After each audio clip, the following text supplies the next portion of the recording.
Welcome guys to study insane. आज का topic है लॉ ऑफ डिमांड। तो गाइस चैनल को सब्सक्राइब कर लेना ताकि आप कोई भी वीडियो मिस ना कर सकें। तो गाइस लॉ ऑफ डिमांड और उसकी एक्सपेक्टेशंस के ऊपर बात करेंगे। तो उससे पहले आती है वांट और डिज़ायर। वांट और डिज़ायर को लोग डिमांड कंसिडर्ड कर लेते हैं, बट वांट और डिज़ायर काफ़ी अलग चीज़ है डिमांड से। तो गाइज इसके लिए एक शॉर्ट स्टोरी है, ध्यान से सुनना, पूरा टॉपिक क्लियर हो जाएगा। दोस्तों वांट क्या होती है? मान लीजिए एक बच्चा है, अपने पेरेंट्स के साथ मार्केट में जाता है। मार्केट में जाता है तो जो बच्चा है वो अपने पेरेंट्स से बोलता है कि मुझको एक खिलौना चाहिए, मेरे पास खिलौना नहीं है खेलने के लिए। तो वो ज़िद करता है उसके पेरेंट्स से कि मुझे खिलौना दिला दो, बट उसके पेरेंट्स के पास इतने पैसे नहीं होते कि वो उसको खिलौना दिला सके। तो ये केस क्या बन के रह गया? ये केस बन के रह गया वांट। ये बच्चे की क्या होगी? वांट होगी कि उसकी ज़रूरत है कि उसको खिलौना चाहिए, बट उसके पेरेंट्स के पास पैसे नहीं है, इस वजह से वो उसको खिलौना नहीं दिला सकते। तो इस केस को हम क्या कहेंगे कि वांट। दूसरा केस आता है डिज़ायर का। तो दोस्तों फिर वो बच्चे और पेरेंट्स और आगे जाते हैं मार्केट में, और उनके पेरेंट्स एटीएम में से पैसे निकाल लेते हैं। फिर बच्चा ज़िद करता है खिलौनों को देख के कि मुझको खिलौना चाहिए। तो इस बार पेरेंट्स चाहते हैं कि इसको दिला देते हैं, बट वो पैसा खर्च नहीं करना चाहते हैं। बच्चे की ज़रूरत है, इसको खिलौना चाहिए, बट यहाँ पे पेरेंट्स उसको पैसा खर्च नहीं करते हैं और वो आगे बढ़ जाते हैं। तो दोस्तों ये केस क्या हो गया? ये हो गया डिज़ायर, कि बच्चे को ज़रूरत है खिलौने की और उसके पेरेंट्स के पास पैसा भी है, बट पैसा खर्च करना नहीं चाहते। तो ये केस किस में आता है? ये आता है डिज़ायर में। दोस्तों फिर वो और आगे जाते हैं मार्केट में, फिर बच्चा फिर ज़िद करता है, तो पेरेंट्स तंग आके सोचते हैं कि चलो उसको दिलाई देते हैं। तो दोस्तों यहाँ पे क्या हो रहा है? बच्चे को खिलौना चाहिए, पेरेंट्स के पास पैसा है, और पेरेंट्स क्या कर रहे हैं? पैसा खर्च कर रहे हैं। तो दोस्तों ये केस क्या हो गया? ये हो गया डिमांड, कि जब किसी के पास पैसा रहता है, पैसा खर्च करना चाहते हो, कोई चीज़ खरीदना चाहते हो, तो वो क्या होती है? वो होती है डिमांड। बट अगर इन तीनों फैक्टर में से कोई एक चीज़ मिस हो जाती है, जैसे कि आपके पास पैसा नहीं है, आप चाहते हो वो चीज़ खरीदना, बट पैसा नहीं है, तो क्या होगी? ये वांट होगी। अगर आपके पास पैसा भी है, आप खरीदना भी चाहते हो, बट आप पैसा खर्च नहीं करना चाहते हो, तो ये क्या बन गई? डिज़ायर। और दोस्तों जब ये तीनों क्वालिटीज़, तीनों चीज़ें एक साथ होती है, आप चाहते भी हो खरीदना, पैसा भी है, पैसा खर्च भी करना चाहते हो, तो ये तीनों चीज़ का होना बहुत इम्पॉर्टेंट है, तब जाके बन जाती है डिमांड। दोस्तों बात करते हैं कि डिमांड कैसे बढ़ती है, क्या कौन सी चीज़ होती है जब डिमांड बढ़ती है। तो दोस्तों जब लोगों के पास बहुत ज़्यादा पैसा होता है तो वो ज़्यादा डिमांड करते हैं कि मेरे को ये चाहिए, वो चाहिए, ज़्यादा वो उनकी लालसा बढ़ जाती है कि हमारे पास बहुत पैसा है तो हम पैसा खर्च करना चाहते हैं। जब कोई किसी के पास पैसा रहता है जो खर्च करना चाहता है, और जो उसको ज़रूरत होती है किसी चीज़ की, जो ज़्यादा परचेज़ करता है, तो वो ज़्यादा डिमांड करता है। जब लोगों के पास ज़्यादा पैसा होता है तो लोग ज़्यादा डिमांड करते हैं। इकोनॉमिक्स की सेंस में जब क्वांटिटी बढ़ जाती है पैसों की, when the quantity of money increases the demand also increases. जब पैसे की क्वांटिटी बढ़ती है तो डिमांड भी बढ़ जाती है। दोस्तों और तरीके से भी डिमांड बढ़ती है, जैसे कि जब कोई चीज़ सस्ती होती है तो लोग उसको ज़्यादा परचेज़ कर सकते हैं। गरीब से गरीब इंसान भी अमीर से अमीर आसानी से परचेज़ कर सकता है उस कमोडिटी को, जो कमोडिटी सस्ती होती है।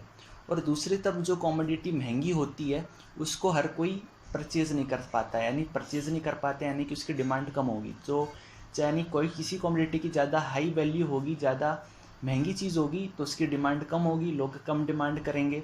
पर जो चीज़ ज़्यादा सस्ती होगी तो लोग उसकी ज़्यादा डिमांड करेंगे, ये सस्ती है तो हर कोई इसको खरीद सकता है, अफोर्ड कर सकता है। दोस्तों इस गाड़ी की लगाम दुकानदार के हाथ में भी होती है, डिमांड को बढ़ाने और डिमांड को कम करने की।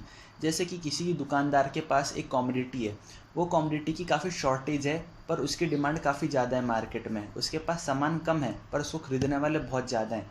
इस केस में दुकानदार क्या करेगा कि जो उसका सामान है उसकी वैल्यू बहुत ज़्यादा बढ़ा देगा, उसको बहुत महंगा प्राइस में बेचेगा, ताकि कम से कम लोग उसको ख़रीद सकें, अफोर्ड कर सकें। वहीं दूसरी तरफ अगर किसी दुकानदार के पास बहुत ज़्यादा क्वांटिटी में प्रोडक्ट हैं, और उसकी डिमांड मार्केट में बहुत कम है, तो वो उस चीज़ को काफ़ी सस्ते में बेचेगा ताकि गरीब से गरीब इंसान तक से लेकर अमीर इंसान आराम ईजिली उसको अफोर्ड कर सके, खरीद सके। तो दोस्तों यहाँ पे मार्केट जो दुकानदार भी हैं वो भी डिमांड को बढ़ा भी सकते, कम भी कर सकते हैं। पर दोस्तों इसके लिए एजम्पशंस हैं, उनका एजम्पशन होना बहुत इंपॉर्टेंट है। अगर इस एजम्पशन से अलग कुछ चीज़ जाती है तो वो लॉ ऑफ डिमांड के क्या होगी, अगेंस्ट हो जाएगी। जैसे कि प्राइस की, कमोडिटी की प्राइस में कोई चेंज नहीं होना चाहिए। जैसे मार्केट का मैंने बताया, दुकानदार के पास लगाम है डिमांड की, बढ़ा भी सकता है, कम भी करवा सकता है, यानी अपने प्राइस को, कमोडिटी के प्राइस को बढ़ा के, महंगा करके या सस्ता करके। तो इस अजम्पशन में ये है कि यहाँ पे प्राइस कोई भी चेंज नहीं होगी। दूसरा अजम्पशन है कि इनकम, कंज्यूम की जो इनकम है यानी पर्सन की जो तनख्वाह है, ना वो बढ़ेगी ना वो घटेगी। तीसरा अजम्पशन है कि उसकी फैशन में, लाइफस्टाइल में, कस्टम में, हैबिट में कोई चेंज नहीं आने चाहिए। ठीक है, मान लो कोई अनफिट बंदा है, वो फिटनेस के लिए जाता है तो ज़्यादा प्रोटीन मांगेगा, ज़्यादा दूध पनीर वगैरह मांगेगा, तो ये सारी चीज़ें नहीं होनी चाहिए। जो लाइफस्टाइल है वैसी की वैसी लाइफस्टाइल होनी चाहिए। अगला एग्जम्पशन है कि साइज़ ऑफ पॉपुलेशन के साइज़ बिल्कुल मेंटेन होना चाहिए, यानी कि ना कम ना ज़्यादा। आखिरी एग्जम्पशन है वो है कि future expectation of changing in price, यानी कि फ्यूचर में ऐसा नहीं होना चाहिए कि कोई चीज़ बढ़ जाएगी, कोई चीज़ कम हो जाएगी, सस्ती हो जाएगी, ये एक्सपेक्टेशंस भी नहीं होनी चाहिए। तो गाइज ये अजम्पशंस थे। इस अजम्पशन से कोई भी चीज़ अगर हटके होगी तो वो लॉ ऑफ डिमांड के अगेंस्ट होगी। मैं समझाता हूँ। अब आते हैं एक्सपेक्टेशंस क्या होती है। दोस्तों अब ध्यान से सुनना। अब आती है लॉ ऑफ डिमांड की एक्सपेक्टेशंस। पहली होती है प्राइस एक्सपेक्टेशंस। दोस्तों मान लीजिए किसी दुकान में एक प्रोडक्ट की जो कीमत है वो काफ़ी ज़्यादा सस्ती है, तो उसको कोई भी अफोर्ड कर सकता है, गरीब भी अमीर भी अफोर्ड कर सकता है। बट यहाँ पे ग्राहक को पता है कि इसकी कीमत और कम हो जाएगी आने वाले टाइम में, तो वो उस प्रोडक्ट को नहीं खरीदेगा और वेट करेगा कि कब इस प्रोडक्ट की कीमत और गिर जाए। तो गाइज ये क्या है, ये लॉ ऑफ डिमांड के अगेंस्ट है, क्योंकि जब किसी कीमत कम होती है किसी चीज़ की तो लोग ज़्यादा खरीदते हैं, ज़्यादा डिमांड होती है, बट फिर भी वो नहीं खरीद रहा, वो वेट कर रहा है कि और गिरने दो उसकी कीमत तब जाके खरीदूंगा। तो गाइज ये क्या है, ये डिमांड ऑफ लॉ की डिमांड के अगेंस्ट है। दोस्तों इसी का पूरा अपोजिट ले लीजिए। कोई कमोडिटी है, काफ़ी ज़्यादा महंगी है, लोगों को पता है कि फ्यूचर में जाके कुछ दिनों बाद ये चीज़ और महंगी हो जाएगी, तब भी लोग उसको खरीद रहे हैं। महंगी चीज़ को इसलिए खरीद रहे हैं क्योंकि उनको पता है हो सकता है आगे जाके और महंगी हो जाए, फिर भी लोग उसको खरीद रहे हैं। तो गाइस ये भी क्या डिमांड, लॉ ऑफ डिमांड के अगेंस्ट है, क्योंकि यहाँ पे लोग महंगी चीज़ों को नहीं खरीदते हैं, महंगी चीज़ों की डिमांड कम होती है, बट फिर भी लोग खरीद रहे हैं। तो ये क्या है, ये लॉ ऑफ डिमांड के अगेंस्ट है। दोस्तों अगला है जो एक्सपेक्टेशंस है डिमांड का, वो है फियर ऑफ शॉर्टेज। मान लीजिए दोस्तों अभी गर्मी का मौसम है, आम बहुत पसंद रहते हैं लोगों को, तो गर्मी के मौसम में सब लोगों को पता है कि ये आम अभी ख़त्म होने वाले हैं, फिर अगले साल के लिए वेट करना पड़ेगा। तो गाइस इस आम के मौसम में लोग क्या करेंगे, ज़्यादा से ज़्यादा खरीदेंगे। उनको पता है कि आम बहुत ज़्यादा महंगे हैं और ये आम का सीज़न ख़त्म होने वाला है। ठीक है, अभी हम मज़ा की बात मत लेके आ जाना, एग्जाम्पल है।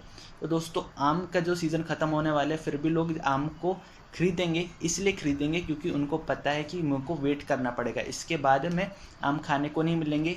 आम महंगे पर फिर भी लोग खरीद रहे हैं।